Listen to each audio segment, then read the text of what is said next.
नमस्कार, आप देख रहे हैं चैलेंज न्यूज 24। आपके साथ मैं हूं अंशु। रुक करते हैं खास खबरों की ओर।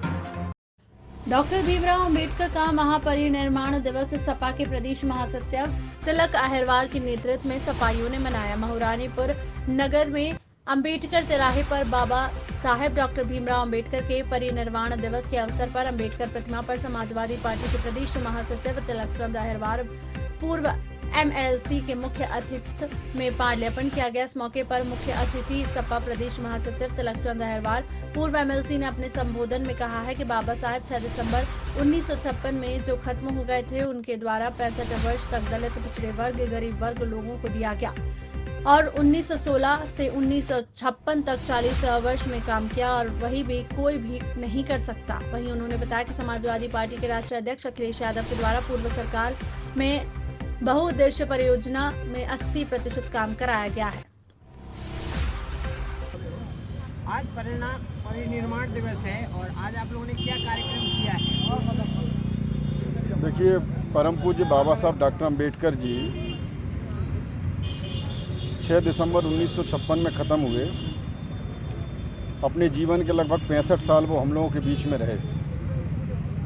इन 65 सालों में परम पूज्य बाबा साहब डॉक्टर अंबेडकर जी ने इस देश के दलित, पिछड़े, अल्पसंख्यक समाज के साथ साथ जो अपर कास्ट में गरीब लोग हैं, उनके हितों में काम किया और विशेषकर उन्होंने अनुसूचित जाति, जनजाति, पिछड़े वर्ग पर ज़्यादा काम किया।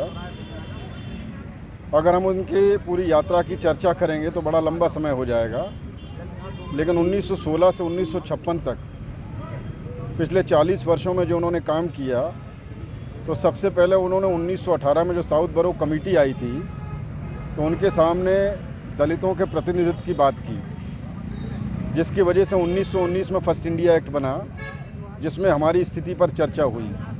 उसी के वजह से 1928 में साइमन कमीशन आया, जिसने रिपोर्ट तैयार की। उस वजह से 1932 में रिजर्वेशन मिला और उसके बाद 1932 में रिजर्वेशन मिलने का 1935 में सेकंड इंडिया एक्ट बना, जिसमें हमें नौकरी के अधिकार मिले। उस वजह से आज अनुसूचित जाति, जनजाति के 35 लाख लोग इस देश में, 2 करोड़ सरकारी नौकरियों में आज वर्तमान में 35 लाख लोग कर्मचारी हैं।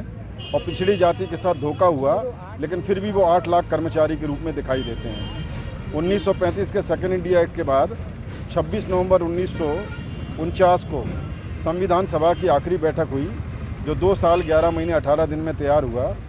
उस बैठक में संविधान को अंगीकृत किया गया और 26 जनवरी 1950 को उसको लागू किया गया, जिसके संरक्षण में यहाँ पर हम लोग रह रहे हैं। तो इसलिए बाबा साहब अम्बेडकर ने दलित, पिछड़े, अल्पसंख्यक और अपर कास्ट के गरीबों के साथ साथ इस देश के लिए बहुत बड़ा काम किया। जो इतना महान संविधान, जो 395 अनुच्छेद, जो उस समय 8 अनुसूची और 395 अनुच्छेद का संविधान था, वो हमें देकर गए।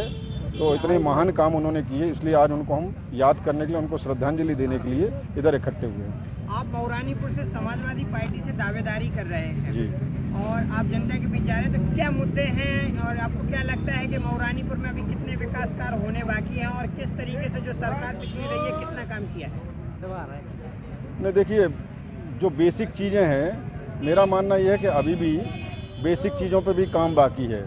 जैसे जो बेसिक चीज़ें हैं, रोटी, कपड़ा, मकान की, स्कूल, अस्पताल की, नाली खनंजे की, बिजली, पानी की और स्वास्थ्य सुरक्षा की, इन सब पे काम होना है। और विशेषकर महारानीपुर में कहीं कहीं पानी की बहुत दिक्कत है, तो हम उस पर विशेष रूप से काम करें, जिससे महारानीपुर में पानी की कोई दिक्कत ना हो, लोगों को सिंचाई के साधन मिलें और लोगों की सिंचाई हो।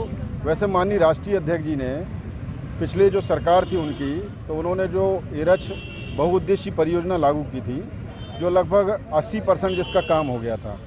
लेकिन पिछले 5 सालों में द्वेष भावना के तहत जो भारतीय जनता पार्टी की सरकार है, उसने 20% काम नहीं किया। अगर वो काम कर देती तो वो 2 प्रकार की योजना थी, एक तो पीने के पानी की और खेती की, उससे पूरे गरोठा विधानसभा को लाभ होता, लेकिन महारानीपुर के कुछ गाँव। तो ये थी फिलहाल की कुछ खास खबरें। बाकी की खबरों के लिए देखते रहिए चैलेंज न्यूज 24। नमस्कार।